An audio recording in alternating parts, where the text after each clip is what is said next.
یہ پیغمبر جو ہم وقتاً فوقتاً بھیجتے رہے ہیں، ان میں سے ہم نے بعض کو بعض پر فضیلت دی ہے۔ بعض ایسے ہیں جن سے اللہ نے گفتگو کی، اور بعض کے دوسرے امور میں مرتبے بلند کیے۔ اور عیسیٰ ابن مریم کو ہم نے کھلی ہوئی نشانیاں عطا کی اور روح القدس سے ان کو مدد دی۔ اور اگر اللہ چاہتا تو ان سے پچھلے لوگ اپنے پاس کھلی نشانیاں آنے کے بعد آپس میں نہ لڑتے، لیکن انہوں نے اختلاف کیا تو ان میں سے بعض تو ایمان لے آئے اور بعض کافر ہی رہے۔ اور اگر اللہ چاہتا تو یہ لوگ باہم جنگ و قتال نہ کرتے، لیکن اللہ جو چاہتا ہے کرتا ہے۔ اے ایمان والو، جو مال ہم نے تم کو دیا ہے اس میں سے اس دن کے آنے سے پہلے پہلے خرچ کر لو جس میں نہ اعمال کا سودا ہو اور نہ دوستی اور سفارش ہو سکے، اور کفر کرنے والے لوگ ظالم ہیں۔ اللہ وہ معبود برحق ہے کہ اس کے سوا کوئی عبادت کے لائق نہیں، زندہ ہے، سب کو تھامنے والا، اسے نہ اونگ آتی ہے نہ نیند۔ جو کچھ آسمانوں میں اور جو کچھ زمین میں ہے سب اسی کا ہے۔ کون ہے کہ اس کی اجازت کے بغیر اس سے کسی کی سفارش کر سکے؟ جو کچھ لوگوں کے روبرو ہو رہا ہے اور جو کچھ ان کے پیچھے ہو چکا ہے اسے سب معلوم ہے، اور لوگ اس کی معلومات میں سے کسی چیز پر دسترس حاصل نہیں کر سکتے۔ ہاں، جس قدر وہ چاہتا ہے اسی قدر معلوم کرا دیتا ہے۔ اس کی بادشاہی اور علم آسمان اور زمین سب پر حاوی ہے، اور اسے ان کی حفاظت کچھ بھی دشوار نہیں۔ وہ بڑا عالی رتبہ ہے، جلیل القدر ہے۔ دین اسلام میں کوئی زبردستی نہیں ہے، ہدایت صاف طور پر ظاہر اور گمراہی سے الگ ہو چکی ہے۔ تو جو شخص بتوں سے اعتقاد نہ رکھے اور اللہ پر ایمان لائے، اس نے ایسی مضبوط رسی ہاتھ میں پکڑ لی ہے جو کبھی ٹوٹنے والی نہیں، اور اللہ سب کچھ سنتا ہے، سب کچھ جانتا ہے۔ جو لوگ ایمان لائے ہیں ان کا دوست اللہ ہے کہ اندھیرے سے نکال کر روشنی میں لے جاتا ہے، اور جو کافر ہیں ان کے دوست شیطان ہیں کہ ان کو روشنی سے نکال کر اندھیرے میں لے جاتے ہیں۔ یہی لوگ اہل دوزخ ہیں کہ اس میں ہمیشہ رہیں گے۔ بھلا تم نے اس شخص کو نہیں دیکھا جو اس غرور کے سبب سے کہ اللہ نے اس کو سلطنت بخشی تھی، ابراہیم سے اپنے پروردگار کے بارے میں جھگڑنے لگا؟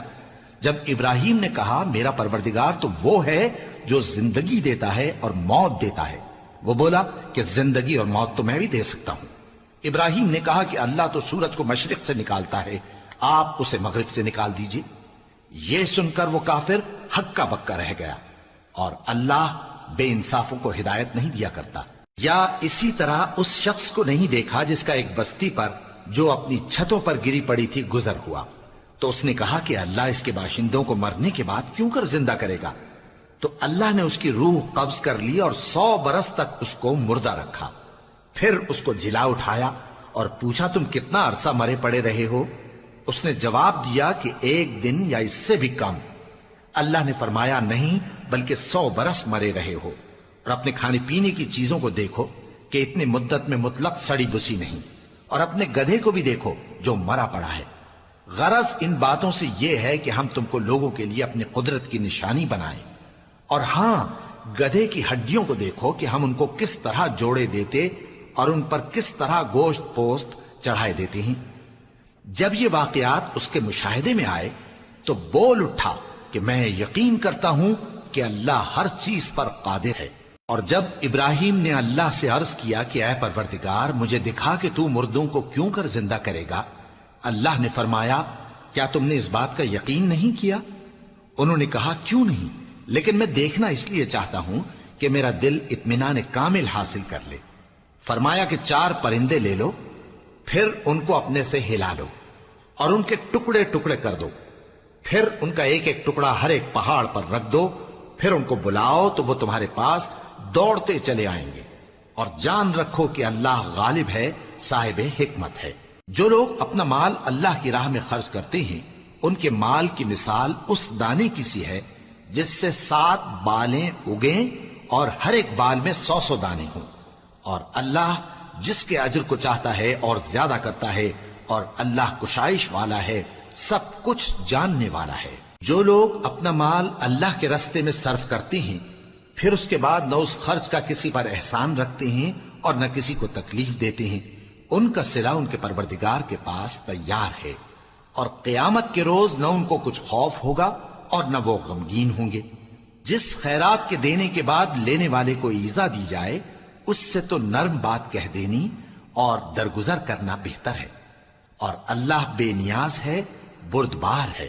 مومنوں، اپنے صدقات و خیرات احسان رکھنے اور ایذا دینے سے اس شخص کی طرح برباد نہ کر دینا جو لوگوں کو دکھاوے کے لیے مال خرچ کرتا ہے اور اللہ اور روز آخر پر ایمان نہیں رکھتا، تو اس کے مال کی مثال اس چٹان کی سی ہے جس پر تھوڑی سی مٹی پڑی ہو اور اس پر زور کا مے برس کر اسے صاف کر ڈالے۔ اسی طرح یہ ریاکار لوگ اپنے اعمال کا کچھ بھی صلہ حاصل نہیں کر سکیں گے، اور اللہ ایسے ناشکروں کو ہدایت نہیں دیا کرتا۔ اور جو لوگ اللہ کی خوشنودی حاصل کرنے کے لیے اور خلوص نیت سے اپنا مال خرچ کرتے ہیں، ان کی مثال ایک باغ کی سی ہے جو اونچی جگہ پر واقع ہو، جب اس پر زور کا مے پڑے تو دگنا پھل لائے، پھر اگر مے نہ بھی پڑے تو خیر پھوار ہی صحیح، اور اللہ تمہارے کاموں کو دیکھ رہا ہے۔ بھلا تم میں کوئی یہ چاہتا ہے کہ اس کا کھجوروں اور انگوروں کا باغ ہو جس میں نہریں بہہ رہی ہوں اور اس میں اس کے لیے ہر قسم کے میوے موجود ہوں اور اسے بڑھاپا آ پکڑے اور اس کے ننھے ننھے بچے بھی ہوں، تو ناگہاں اس باغ پر آگ کا بھرا ہوا بگولا چلے، پس وہ جل جائے۔ اس طرح اللہ تم سے اپنی آیتیں کھول کھول کر بیان فرماتا ہے تاکہ تم سوچو اور سمجھو۔ مومنو، جو پاکیزہ اور عمدہ مال تم کماتے ہو اور جو چیزیں ہم تمہارے لیے زمین سے نکالتے ہیں ان میں سے اللہ کی راہ میں بھی خرچ کرو، اور بری اور ناپاک چیزیں دینے کا قصد نہ کرنا کہ اگر وہ چیزیں تمہیں دی جائیں تو بجز اس کے کہ لیتے وقت آنکھیں بند کر لو ان کو کبھی نہ لو، اور جان رکھو کہ اللہ بے نیاز ہے، خوبیوں والا ہے۔ شیطان تمہیں تنگ دستی کا خوف دلاتا اور بے حیائی کے کام کرنے کو کہتا ہے، اور اللہ تم سے اپنی بخشش اور رحمت کا وعدہ کرتا ہے، اور اللہ کشائش والا ہے، سب کچھ جاننے والا ہے۔ وہ جس کو چاہتا ہے دانائی بخشتا ہے، اور جس کو دانائی ملی بے شک اس کو بڑی نعمت ملی۔ اور نصیحت تو وہی لوگ قبول کرتے ہیں جو عقل مند ہیں، اور تم اللہ کی راہ میں جس طرح کا خرچ کرو یا کوئی نذر مانو اللہ اس کو جانتا ہے، اور ظالموں کا کوئی مددگار نہ ہوگا۔ اگر تم خیرات ظاہر کر کے دو تو وہ بھی خوب ہے، اور اگر پوشیدہ دو اور دو بھی ضرورت مندوں کو تو یہ تمہارے لیے بہتر ہے، اور اس طرح کا دینا تمہارے گناہوں کو بھی دور کرے گا، اور اللہ کو تمہارے سب کاموں کی خبر ہے۔ اے نبی صلی اللہ علیہ وآلہ وسلم، تم ان لوگوں کی ہدایت کے ذمہ دار نہیں ہو، بلکہ اللہ ہی جس کو چاہتا ہے ہدایت بخشتا ہے۔ اور مومنو، تم جو مال خرچ کرو گے تو اس کا فائدہ تمہیں کو ہے، اور تم تو جو خرچ کرو گے اللہ کی خوشنودی کے لیے کرو گے، اور جو مال تم خرچ کرو گے وہ تمہیں پورا پورا دے دیا جائے گا اور تمہارا کچھ نقصان نہیں کیا جائے گا۔ اور ہاں، تم جو خرچ کرو گے تو ان حاجت مندوں کے لیے جو اللہ کی راہ میں رکے بیٹھے ہیں اور ملک میں کسی طرف جانے کی طاقت نہیں رکھتے اور مانگنے سے آر رکھتے ہیں، یہاں تک کہ نہ مانگنے کی وجہ سے ناواقف شخص ان کو تونگر خیال کرتا ہے، اور تم قیافے سے ان کو صاف پہچان لو کہ حاجت مند ہیں، اور شرم کے سبب لوگوں سے منہ پھوڑ کر اور لپٹ کر نہیں مانگ سکتے۔ اور تم جو مال خرچ کرو گے کچھ شک نہیں کہ اللہ اس کو جانتا ہے۔ جو لوگ اپنا مال رات اور دن اور پوشیدہ اور ظاہر اللہ کی راہ میں خرچ کرتے رہتے ہیں، ان کا صلہ ان کے پروردگار کے پاس ہے، اور ان کو قیامت کے دن نہ کسی طرح کا خوف ہوگا اور نہ غم۔ جو لوگ سود کھاتے ہیں وہ قبروں سے اس طرح حواس باختہ اٹھیں گے جیسے کسی کو جن نے لپٹ کر دیوانہ بنا دیا ہو، یہ اس لیے کہ وہ کہتے ہیں کہ سودا بیچنا بھی تو نفع کے لحاظ سے ویسا ہی ہے جیسے سود لینا، حالانکہ سودے کو اللہ نے حلال کیا ہے اور سود کو حرام۔ تو جس شخص کے پاس اللہ کی نصیحت پہنچی اور وہ سود لینے سے باز آ گیا تو جو پہلے ہو چکا وہ اس کا، اور قیامت میں اس کا معاملہ اللہ کے سپرد، اور جو پھر لینے لگا تو ایسے لوگ دوزخی ہیں کہ ہمیشہ دوزخ میں جلتے رہیں گے۔ اللہ سود کو نابود یعنی بے برکت کرتا اور خیرات کی برکت کو بڑھاتا ہے، اور اللہ کسی ناشکر گناہگار کو دوست نہیں رکھتا۔ جو لوگ ایمان لائے اور نیک عمل کرتے اور نماز پڑھتے اور زکوٰۃ دیتے رہے، ان کو ان کے کاموں کا صلہ اللہ کے ہاں ملے گا، اور قیامت کے دن ان کو نہ کچھ خوف ہوگا اور نہ وہ غمناک ہوں گے۔ مومنو، اللہ سے ڈرو، اور اگر ایمان رکھتے ہو تو جتنا سود باقی رہ گیا ہے اس کو چھوڑ دو، پھر اگر ایسا نہ کرو گے تو تم اللہ اور اس کے رسول کی طرف سے اعلان جنگ سن لو، اور اگر توبہ کر لو گے اور سود چھوڑ دو گے تو تم کو اپنی اصل رقم لینے کا حق ہے، جس میں نہ اوروں کا نقصان اور نہ تمہارا نقصان۔ اور اگر قرض لینے والا تنگ دست ہو تو اسے کشائش کے حاصل ہونے تک مہلت دو، اور اگر زر قرض بخش دو تو وہ تمہارے لیے زیادہ اچھا ہے، بشرطے کہ سمجھو۔ اور اس دن سے ڈرو جبکہ تم اللہ کے حضور میں لوٹ کر جاؤ گے، اور ہر شخص اپنے اعمال کا پورا پورا بدلہ پائے گا اور کسی کو کچھ نقصان نہ ہوگا۔ مومنو، جب تم آپس میں کسی میعاد معین کے لیے قرض کا معاملہ کرنے لگو تو اس کو لکھ لیا کرو، اور لکھنے والا تم میں کسی کا نقصان نہ کرے بلکہ انصاف سے لکھے۔ نیز لکھنے والا جیسا اللہ نے اسے سکھایا ہے لکھنے سے انکار بھی نہ کرے اور دستاویز لکھ دے، اور جو شخص قرض لے وہی دستاویز کا مضمون بول کر لکھوائے، اور اللہ سے کہ اس کا مالک ہے خوف کرے، اور زر قرض میں سے کچھ کم نہ لکھوائے۔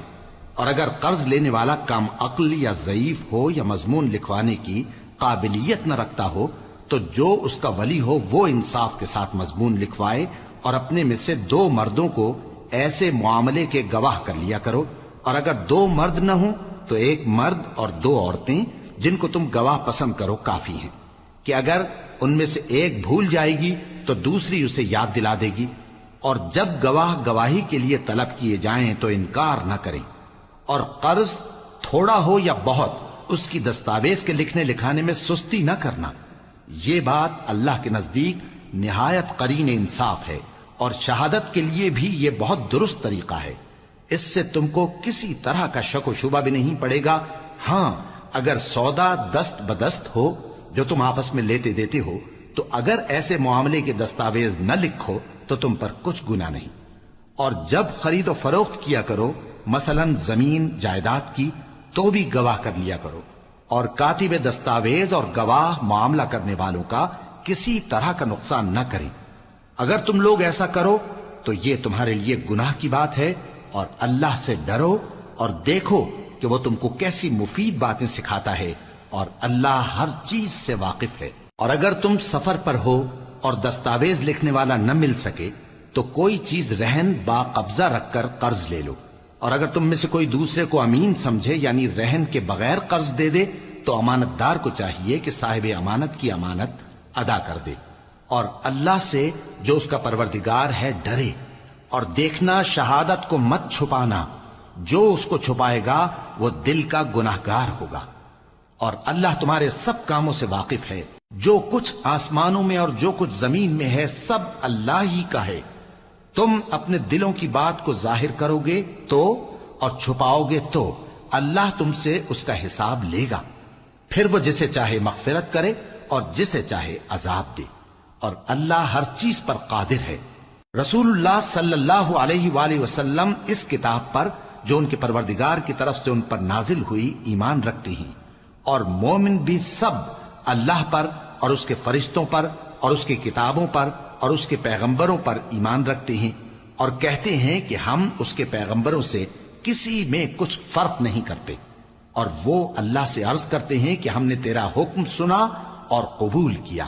اے پروردگار، ہم تیری بخشش مانگتے ہیں اور تیری ہی طرف لوٹ کر جانا ہے۔ اللہ کسی شخص کو اس کی طاقت سے زیادہ کا ذمہ دار نہیں بناتا۔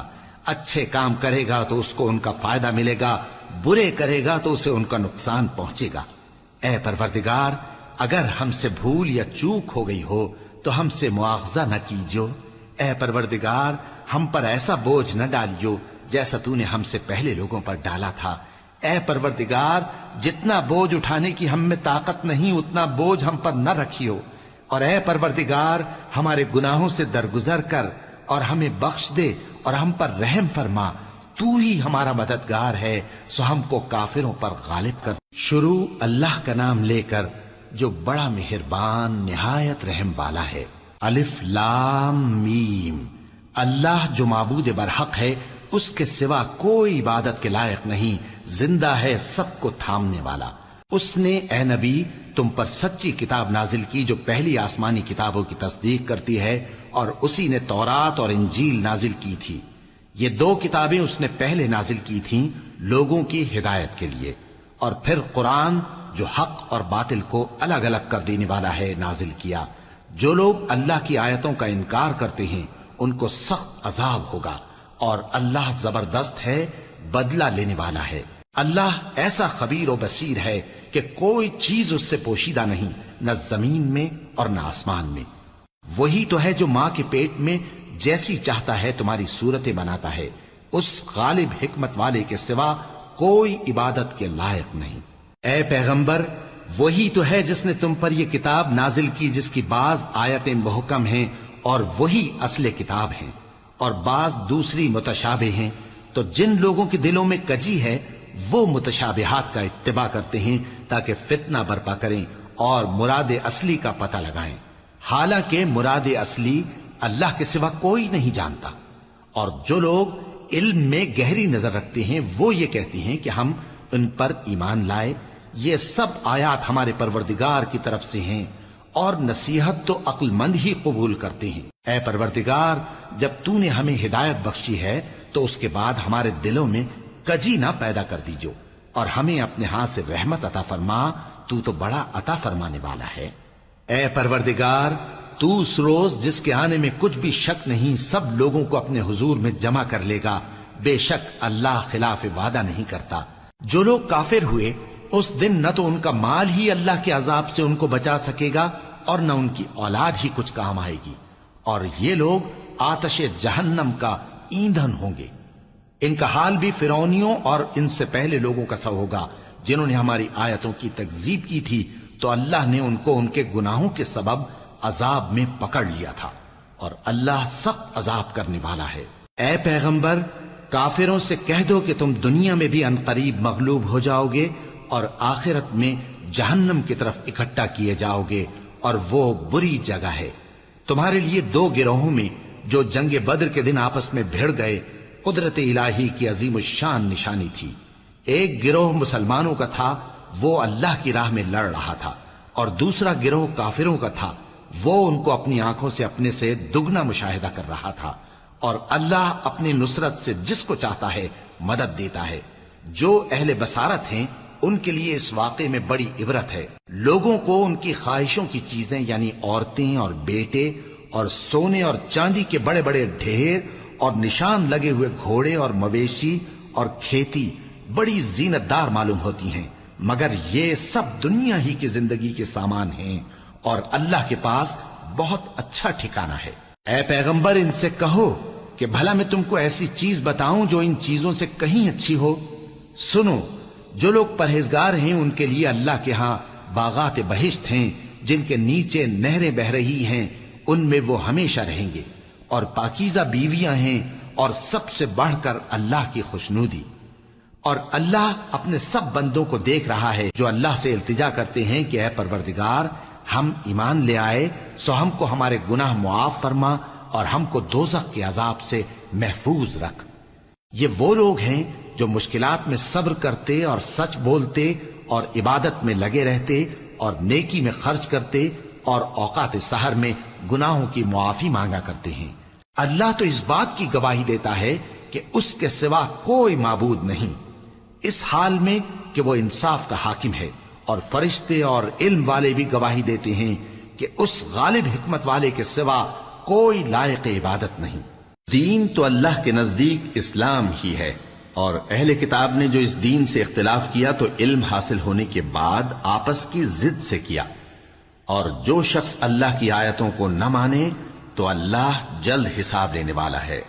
اے پیغمبر، پس اگر یہ لوگ تم سے جھگڑنے لگیں تو کہنا کہ میں اور میرے پیرو تو اللہ کے فرمانبردار ہو چکے، اور اہل کتاب اور ان پڑھ لوگوں سے کہو کہ کیا تم بھی اللہ کے فرمانبردار بنتے اور اسلام لاتے ہو؟ پس اگر یہ لوگ اسلام لے آئیں تو بے شک ہدایت پالیں، اور اگر تمہارا کہا نہ مانے تو تمہارا کام صرف اللہ کا پیغام پہنچا دینا ہے، اور اللہ اپنے بندوں کو دیکھ رہا ہے۔ جو لوگ اللہ کی آیتوں کو نہیں مانتے اور انبیاء کو ناحق قتل کرتے رہے ہیں، اور جو انصاف کرنے کا حکم دیتے ہیں انہیں بھی مار ڈالتے ہیں، ان کو دکھ دینے والے عذاب کی خوشخبری سنا دو۔ یہ ایسے لوگ ہیں جن کے اعمال دنیا اور آخرت دونوں میں برباد ہیں، اور ان کا کوئی مددگار نہیں ہوگا۔ بھلا تم نے ان لوگوں کو نہیں دیکھا جن کو کتاب یعنی تورات سے حصہ دیا گیا اور وہ اس کتاب اللہ یعنی قرآن کی طرف بلائے جاتے ہیں تاکہ یہ ان کے تنازعات کا ان میں فیصلہ کر دے؟ تو ایک فریق ان میں سے پھر جاتا ہے اور منہ پھیر لیتا ہے، یہ اس لیے کہ یہ اس بات کے قائل ہیں کہ دوزخ کی آگ ہمیں چند روز کے سوا چھو ہی نہیں سکے گی، اور جو کچھ یہ دین کے بارے میں بہتان باندھتے رہے ہیں اس نے ان کو دھوکے میں ڈال رکھا ہے۔ تو اس وقت کیا حال ہوگا جب ہم ان کو جمع کریں گے، یعنی اس روز جس کے آنے میں کچھ بھی شک نہیں، اور ہر نفس اپنے اعمال کا پورا پورا بدلہ پائے گا اور ان پر ظلم نہیں کیا جائے گا۔ کہو کہ اے اللہ، اے بادشاہی کے مالک، تو جس کو چاہے بادشاہی بخشے اور جس سے چاہے بادشاہی چھین لے، اور جس کو چاہے عزت دے اور جسے چاہے ذلیل کرے۔ ہر طرح کی بھلائی تیرے ہی ہاتھ ہے اور بے شک تو ہر چیز پر قادر ہے۔ تو ہی رات کو دن میں داخل کرتا اور تو ہی دن کو رات میں داخل کرتا ہے، تو ہی بے جان سے جاندار پیدا کرتا ہے اور تو ہی جاندار سے بے جان پیدا کرتا ہے، اور تو ہی جس کو چاہتا ہے بے حساب رزق بخشتا ہے۔ مومنوں کو چاہیے کہ مومنوں کے سوا کافروں کو دوست نہ بنائیں، اور جو ایسا کرے گا اس سے اللہ کا کچھ عہد نہیں۔ ہاں، اگر اس طریق سے تم ان کے شر سے بچاؤ کی صورت پیدا کرو تو مذائقہ نہیں، اور اللہ تم کو اپنے غضب سے ڈراتا ہے اور اللہ ہی کی طرف تم کو لوٹ کر جانا ہے۔ اے پیغمبر، لوگوں سے کہہ دو کہ کوئی بات تم اپنے دلوں میں مخفی رکھو یا اسے ظاہر کرو، اللہ اس کو جانتا ہے، اور جو کچھ آسمانوں میں اور جو کچھ زمین میں ہے اس کو سب کی خبر ہے، اور وہ ہر چیز پر قادر ہے۔ جس دن ہر شخص اپنی کی ہوئی نیکی کو موجود پا لے گا اور اپنی برائی کو بھی دیکھ لے گا تو آرزو کرے گا کہ اے کاش اس میں اور اس برائی میں دور کی مسافت ہو جاتی، اور اللہ تم کو اپنے غضب سے ڈراتا ہے اور اللہ اپنے بندوں پر نہایت مہربان ہے۔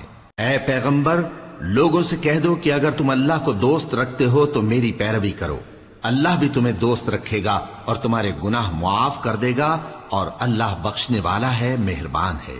کہہ دو کہ اللہ اور اس کے رسول کا حکم مانو، پس اگر وہ نہ مانے تو اللہ بھی کافروں کو دوست نہیں رکھتا۔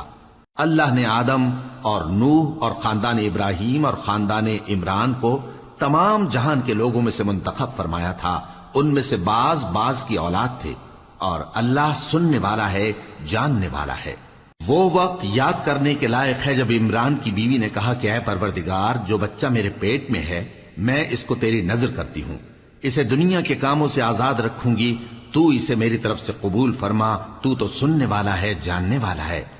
پھر جب ان کے ہاں بچہ پیدا ہوا تو کہنے لگی کہ پروردگار، میرے تو لڑکی ہوئی ہے، جبکہ اللہ خوب جانتا تھا جو ان کے ہاں ولادت ہوئی تھی، اور نہ ہوتا لڑکا مانند اس لڑکی کے، اور کہنے لگی میں نے اس کا نام مریم رکھا ہے، اور میں اس کو اور اس کی اولاد کو شیطان مردود سے تیری پناہ میں دیتی ہوں۔ تو اس کے پروردگار نے اس کو پسندیدگی کے ساتھ قبول فرمایا اور اسے اچھی طرح پرورش کیا، اور زکریا کو اس کا کفیل بنایا۔ زکریا جب کبھی عبادت گاہ میں اس کے پاس جاتے تو اس کے پاس کھانا پاتے۔ یہ کیفیت دیکھ کر ایک دن مریم سے پوچھنے لگے کہ مریم، یہ کھانا تمہارے پاس کہاں سے آتا ہے؟ وہ بولی کہ اللہ کے ہاں سے آتا ہے، بے شک اللہ جسے چاہتا ہے بے حساب رزق دیتا ہے۔ اس وقت زکریا نے اپنے پروردگار کو پکارا، عرض کی کہ پروردگار، مجھے اپنی طرف سے اولاد صالح عطا فرما، تو بے شک دعا سننے والا ہے۔ چنانچہ وہ ابھی عبادت گاہ میں کھڑے نماز ہی پڑھ رہے تھے کہ فرشتوں نے آواز دی کہ زکریا، اللہ تمہیں یحییٰ کی بشارت دیتا ہے، جو کلمۃ اللہ یعنی عیسیٰ کی تصدیق کریں گے اور سردار ہوں گے اور عورتوں سے رغبت نہ رکھنے والے اور ایک پیغمبر یعنی نیکوکاروں میں ہوں گے۔ زکریا نے کہا، اے پروردگار، میرے ہاں لڑکا کیوں کر پیدا ہوگا کہ میں تو بڈھا ہو گیا ہوں اور میری بیوی بانجھ ہے؟ فرمایا، اسی طرح اللہ جو چاہتا ہے کرتا ہے۔ زکریا نے کہا کہ پروردگار، میرے لیے کوئی نشانی مقرر فرما دے۔ فرمایا، تمہاری نشانی یہ ہے کہ تم لوگوں سے 3 دن اشارے کے سوا بات نہ کر سکو گے، تو ان دنوں میں اپنے پروردگار کی کثرت سے یاد اور صبح و شام اس کی تسبیح کرنا۔ اور جب فرشتوں نے مریم سے کہا کہ مریم، اللہ نے تم کو برگزیدہ کیا ہے اور تمہیں پاک بنایا ہے اور دنیا جہان کی عورتوں میں سے تم کو منتخب کیا ہے، اے مریم، اپنے پروردگار کی فرما برداری کرنا اور سجدہ کرنا اور رکوع کرنے والوں کے ساتھ رکوع کرنا۔ اے نبی، یہ باتیں اخبار غیب میں سے ہیں جو ہم تمہارے پاس بھیجتے ہیں۔ اور جب وہ لوگ اپنے قلم بطور قرعہ ڈال رہے تھے کہ مریم کا کفیل کون بنے تو تم ان کے پاس نہیں تھے، اور نہ اس وقت ہی ان کے پاس تھے جب وہ آپس میں جھگڑ رہے تھے۔ وہ وقت بھی یاد کرنے کے لائق ہے جب فرشتوں نے مریم سے کہا کہ مریم، اللہ تم کو اپنی طرف سے ایک کلمے کی بشارت دیتا ہے جس کا نام مسیح اور مشہور عیسیٰ ابن مریم ہوگا، اور جو دنیا اور آخرت میں آبرو مند اور مقربین میں سے ہوگا، اور ماں کی گود میں اور بڑی عمر کا ہو کر دونوں حالتوں میں لوگوں سے یکساں گفتگو کرے گا اور نیکوکاروں میں ہوگا۔ مریم نے کہا کہ پروردگار، میرے ہاں بچہ کیوں کر ہوگا کہ کسی انسان نے مجھے ہاتھ تک تو لگایا نہیں۔ فرمایا کہ اللہ اسی طرح جو چاہتا ہے پیدا کرتا ہے، جب وہ کوئی کام کرنا چاہتا ہے تو ارشاد فرما دیتا ہے کہ ہو جا تو وہ ہو جاتا ہے۔ اور وہ اسے کتاب و حکمت اور تورات اور انجیل کا علم عطا کرے گا، اور عیسیٰ بنی اسرائیل کی طرف پیغمبر ہو کر جائیں گے اور کہیں گے کہ میں تمہارے پاس تمہارے پروردگار کی طرف سے نشانی لے کر آیا ہوں، وہ یہ کہ تمہارے سامنے مٹی سے پرندے کی صورت بناتا ہوں، پھر اس میں پھونک مارتا ہوں تو وہ اللہ کے حکم سے سچ مچ پرندہ ہو جاتا ہے، اور پیدائشی اندھے اور ابرص کو تندرست کر دیتا ہوں، اور اللہ کے حکم سے مردوں کو زندہ کر دیتا ہوں، اور جو کچھ تم کھا کر آتے ہو اور جو اپنے گھروں میں جمع کر رکھتے ہو سب تم کو بتا دیتا ہوں۔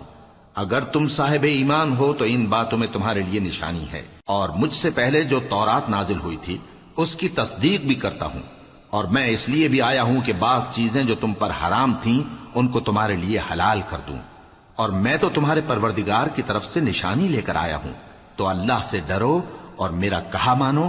کچھ شک نہیں کہ اللہ ہی میرا اور تمہارا پروردگار ہے، تو اسی کی عبادت کرو، یہی سیدھا رستہ ہے۔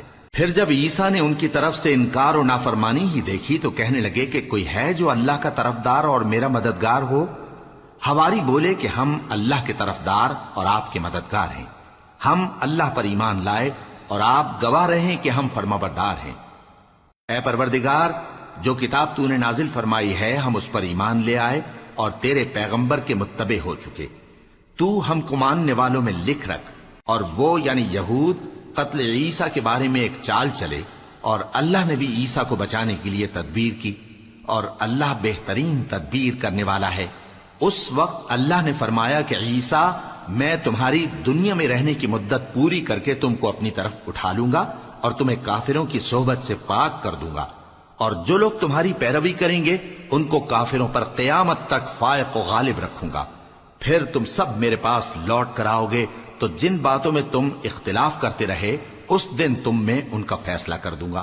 اب جو کافر ہوئے ان کو دنیا اور آخرت دونوں میں سخت عذاب دوں گا، اور ان کا کوئی مددگار نہ ہوگا۔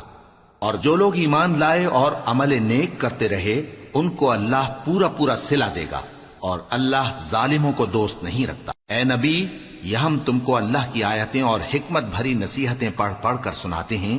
عیسیٰ کا حال اللہ کے نزدیک آدم کا سا ہے کہ اس نے پہلے مٹی سے ان کو بنایا، پھر فرمایا کہ باشعور انسان ہو جا، تو وہ ویسے ہی ہو گئے۔ یہ بات تمہارے پروردگار کی طرف سے حق ہے، تو تم ہرگز شک کرنے والوں میں نہ ہونا۔ پھر اگر یہ لوگ عیسیٰ کے بارے میں تم سے جھگڑا کریں اس کے بعد کہ تم کو حقیقت معلوم ہو ہی چکی ہے، تو ان سے کہنا کہ آؤ ہم اپنے بیٹوں اور بیٹیوں کو بلائیں، تم اپنے بیٹوں اور بیٹیوں کو بلاؤ، اور ہم خود بھی آئیں اور تم خود بھی آؤ، پھر دونوں فریق اللہ سے دعا و التجا کریں، اس طرح جھوٹوں پر اللہ کی لعنت بھیجیں۔ یہ تمام بیانات صحیح ہیں، اور اللہ کے سوا کوئی معبود نہیں، اور بے شک اللہ غالب ہے، صاحب حکمت ہے۔ بس اگر یہ لوگ پھر جائیں تو اللہ مفسدوں کو خوب جانتا ہے۔ کہہ دو کہ اے اہل کتاب، جو بات ہمارے اور تمہارے دونوں کے درمیان یکساں تسلیم کی گئی ہے اس کی طرف آؤ، وہ یہ کہ اللہ کے سوا ہم کسی کی عبادت نہ کریں اور اس کے ساتھ کسی چیز کو شریک نہ بنائیں، اور ہم میں کوئی کسی کو اللہ کے سوا اپنا کارساز نہ سمجھے۔ پھر اگر یہ لوگ اس بات کو نہ مانیں تو ان سے کہہ دو کہ تم گواہ رہو کہ ہم اللہ کے فرما بردار ہیں۔ اے اہل کتاب، تم ابراہیم کے بارے میں کیوں جھگڑتے ہو؟ حالانکہ تورات اور انجیل ان کے بعد اتری ہیں اور وہ پہلے ہو چکے، تو کیا تم عقل نہیں رکھتے؟ دیکھو، ایسی بات میں تو تم نے جھگڑا کیا ہی تھا جس کا تمہیں کچھ علم تھا بھی، مگر ایسی بات میں کیوں جھگڑتے ہو جس کا تم کو کچھ بھی علم نہیں؟ اور اللہ جانتا ہے اور تم نہیں جانتے۔ ابراہیم نہ تو یہودی تھے اور نہ عیسائی، بلکہ سب سے بے تعلق ہو کر ایک اللہ کے ہو رہے تھے اور اسی کے فرما بردار تھے اور مشرکوں میں نہ تھے۔ ابراہیم سے زیادہ قرب رکھنے والے تو وہ لوگ ہیں جو ان کی پیروی کرتے رہے، اور یہ پیغمبر آخر الزماں صلی اللہ علیہ وآلہ وسلم اور وہ لوگ جو ایمان لائے ہیں، اور اللہ مومنوں کا کارساز ہے۔ اے اہل اسلام، بعض اہل کتاب اس بات کی خواہش رکھتے ہیں کہ کسی طرح تم کو گمراہ کر دیں، حالانکہ یہ تم کو کیا گمراہ کریں گے، اپنے آپ کو ہی گمراہ کر رہے ہیں اور نہیں جانتے۔ اے اہل کتاب، تم اللہ کی آیتوں سے کیوں انکار کرتے ہو اور تم تورات کو مانتے تو ہو؟ اے اہل کتاب، تم سچ کو جھوٹ کے ساتھ خلط ملط کیوں کرتے ہو اور حق کو کیوں چھپاتے ہو جبکہ تم جانتے بھی ہو؟ اور اہل کتاب کا ایک گروہ اپنے آدمیوں سے کہتا ہے کہ جو کتاب مومنوں پر نازل ہوئی ہے اس پر دن کے شروع میں تو ایمان لے آیا کرو اور اس کے آخر میں انکار کر دیا کرو، تاکہ وہ اسلام سے برگشتہ ہو جائیں اور اپنے دین کے پیروں کے سوا کسی اور کی بات کا یقین نہ کر لینا۔ اے پیغمبر، کہہ دو کہ ہدایت تو اللہ ہی کی ہدایت ہے۔ وہ یہ بھی کہتے ہیں، یہ بھی نہ ماننا کہ جو چیز تم کو ملی ہے ویسی کسی اور کو بھی مل سکتی ہے، ورنہ وہ تم پر تمہارے رب کے روبرو حجت قائم کر دیں گے۔ اے پیغمبر، کہہ دو کہ بزرگی اللہ ہی کے ہاتھ میں ہے، وہ جسے چاہتا ہے دیتا ہے، اور اللہ کشائش والا ہے، علم والا ہے۔ وہ اپنی رحمت سے جس کو چاہتا ہے خاص کر لیتا ہے، اور اللہ بڑے فضل کا مالک ہے۔ اور اہل کتاب میں سے کوئی تو ایسا ہے کہ اگر تم اس کے پاس دیناروں کا ڈھیر امانت رکھ دو تو تم کو فوراً واپس دے دے، اور کوئی اس طرح کا ہے کہ اگر اس کے پاس ایک دینار بھی امانت رکھو تو جب تک اس کے سر پر ہر وقت کھڑے نہ رہو تمہیں دے ہی نہیں۔ یہ اس لیے کہ وہ کہتے ہیں کہ امیوں کے بارے میں ہم سے مواخذہ نہیں ہوگا۔ یہ اللہ پر محض جھوٹ بولتے ہیں اور اس بات کو جانتے بھی ہیں۔ ہاں، کیوں نہیں، جو شخص اپنے اقرار کو پورا کرے اور پرہیزگار بنا رہے تو اللہ بھی پرہیزگاروں کو دوست رکھتا ہے۔ جو لوگ اللہ کے اقراروں اور اپنی قسموں کو بیچ ڈالتے ہیں اور ان کے عوض تھوڑی سی قیمت حاصل کرتے ہیں، ان کا آخرت میں کچھ حصہ نہیں۔ ان سے اللہ نہ تو کلام کرے گا اور نہ قیامت کے روز ان کی طرف دیکھے گا، اور نہ ان کو پاک کرے گا، اور ان کو دکھ دینے والا عذاب ہوگا۔ اور ان اہل کتاب میں بعض ایسے ہیں کہ کتاب یعنی تورات کو زبان مروڑ مروڑ کر پڑھتے ہیں تاکہ تم سمجھو کہ جو کچھ وہ پڑھتے ہیں کتاب میں سے ہے، حالانکہ وہ کتاب میں سے نہیں ہوتا، اور کہتے ہیں کہ وہ اللہ کی طرف سے نازل ہوا ہے، حالانکہ وہ اللہ کی طرف سے نہیں ہوتا، اور اللہ پر جھوٹ بولتے ہیں اور یہ بات جانتے بھی ہیں۔ کسی آدمی کو شایع نہیں کہ اللہ اسے کتاب اور حکومت اور نبوت عطا فرمائے پھر وہ لوگوں سے کہے کہ اللہ کو چھوڑ کر میرے بندے ہو جاؤ، بلکہ اس کو یہ کہنا چاہیے کہ اے اہل کتاب، تم ربانی ہو جاؤ، کیونکہ تم کتاب کی تعلیم بھی دیتے ہو اور کیونکہ پڑھتے پڑھاتے رہتے ہو۔ اور اس کو یہ بھی نہیں کہنا چاہیے کہ تم فرشتوں اور پیغمبروں کو معبود بنا لو۔ بھلا جب تم مسلمان ہو چکے تو کیا وہ تمہیں کافر ہونے کو کہے گا؟ اور جب اللہ نے پیغمبروں سے عہد لیا کہ جب میں تم کو کتاب اور دانائی عطا کروں پھر تمہارے پاس کوئی پیغمبر آئے جو تمہاری کتاب کی تصدیق کرے تو تمہیں ضرور اس پر ایمان لانا ہوگا اور ضرور اس کی مدد کرنی ہوگی۔ اور عہد لینے کے بعد پوچھا کہ بھلا تم نے اقرار کیا اور اس اقرار پر میرا ذمہ لیا، یعنی مجھے ضامن ٹھہرایا؟ انہوں نے کہا ہاں، ہم نے اقرار کیا۔ فرمایا کہ تم اس عہد و پیمان کے گواہ رہو اور میں بھی تمہارے ساتھ گواہ ہوں۔ اب جو لوگ اس کے بعد پھر جائیں تو وہی بد کردار ہیں۔ پھر کیا یہ کافر اللہ کے دین کے سوا کسی اور دین کے طالب ہیں؟ حالانکہ سب اہل آسمان و زمین خوشی یا ناخوشی سے اللہ کے فرما بردار ہیں اور اسی کی طرف لوٹ کر جانے والے ہیں۔ کہو کہ ہم اللہ پر ایمان لائے اور جو کتاب ہم پر نازل ہوئی اور جو صحیف ابراہیم اور اسماعیل اور اسحاق اور یعقوب اور ان کی اولاد پر اترے، اور جو کتابیں موسیٰ اور عیسیٰ اور دوسرے انبیاء کو پروردگار کی طرف سے ملیں، سب پر ایمان لائے۔ ہم ان پیغمبروں میں سے کسی میں کچھ فرق نہیں کرتے، اور ہم اسی اللہ کے فرما بردار ہیں۔ اور جو شخص اسلام کے سوا کسی اور دین کا طالب ہوگا وہ اس سے ہرگز قبول نہیں کیا جائے گا، اور ایسا شخص آخرت میں نقصان اٹھانے والوں میں ہوگا۔ اللہ ایسے لوگوں کو کیوں کر ہدایت دے جو ایمان لانے کے بعد کافر ہو گئے اور پہلے اس بات کی گواہی دے چکے کہ یہ پیغمبر برحق ہے اور ان کے پاس دلائل بھی آ گئے، اور اللہ بے انصافوں کو ہدایت نہیں دیتا۔ ان لوگوں کی سزا یہ ہے کہ ان پر اللہ کی اور فرشتوں کی اور انسانوں کی سب کی لعنت ہے، ہمیشہ اس لعنت میں گرفتار رہیں گے۔ ان سے نہ تو عذاب ہلکا کیا جائے گا اور نہ انہیں مہلت دی جائے گی۔ ہاں، جنہوں نے اس کے بعد توبہ کی اور اپنی حالت درست کر لی تو اللہ بخشنے والا مہربان ہے۔ جو لوگ ایمان لانے کے بعد کافر ہو گئے پھر کفر میں بڑھتے گئے، ایسوں کی توبہ ہرگز قبول نہیں ہوگی اور یہ لوگ گمراہ ہیں۔ جو لوگ کافر ہوئے اور کفر ہی کی حالت میں مر گئے، وہ اگر نجات حاصل کرنی چاہیں اور بدلے میں زمین بھر سونا دیں تو ہرگز قبول نہیں کیا جائے گا۔ ان لوگوں کو دکھ دینے والا عذاب ہوگا اور ان کا کوئی مددگار نہیں ہوگا۔